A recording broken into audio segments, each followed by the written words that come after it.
Mahakama ya Rufani ya Tanzania imetupilia mbali shauri la marejeo namba 720316/2026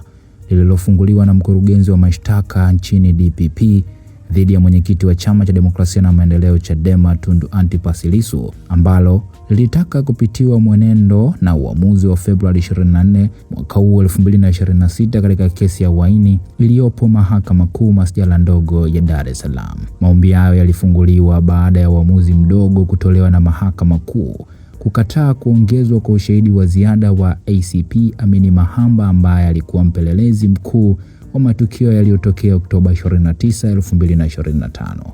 Uamuzi huo wa rufani umetolewa Julai 30, 2026 na majaji wa rufani Mwarija, Muruke na Hamisi. Umeeleza kuwa mahakama ilikuwa sahihi katika uamuzi huo, kwani kifungu cha 308 cha sheria ya mwenendo wa makosa ya jinai CPA kinaeleza juu ya ushahidi ambaye ushahidi wake haukusomwa kabisa katika mahakama ya ukabidhi na sio ushahidi mpya wa shahidi ambaye ushahidi wake ulisomwa katika mahakama hiyo. Katika mazingira hayo, tunakubaliana na mahakama ya awali kwamba kifungu cha 308 cha sheria ya mwenendo wa makosa ya jinai CPA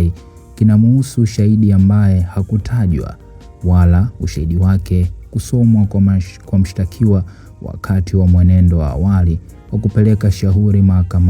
Mahakama Kuu Committee of Proceedings, umeeleza uamuzi. Uamuzi huo umeongeza, kwa kuzingatia sababu zilizotangulia, tunaona kuwa notisi hiyo ilikuwa imewasilishwa kwa msingi usio sahihi wa kisheria,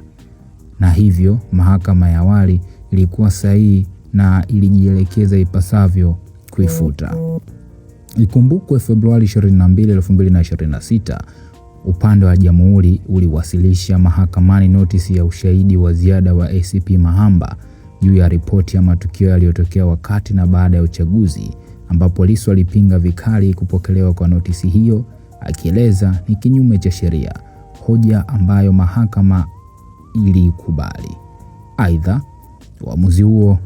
umeyakataa maombi ya Lissu juu ya kutaka kulipwa fidia na DPP kwa kile alichoeleza kuwa ni kusababishiwa usumbufu kwa siku 139, huku akielezwa kuwa mahakama hiyo haina mamlaka ya kutoa uamuzi huo kwa sasa, hali ya kuwa bado kesi haijafika mwisho. Kwa hiyo ndo hivyo, kesi inarudi Mahakama Kuu kwa ajili ya kuendelea na proceedings pale ambapo iliishia.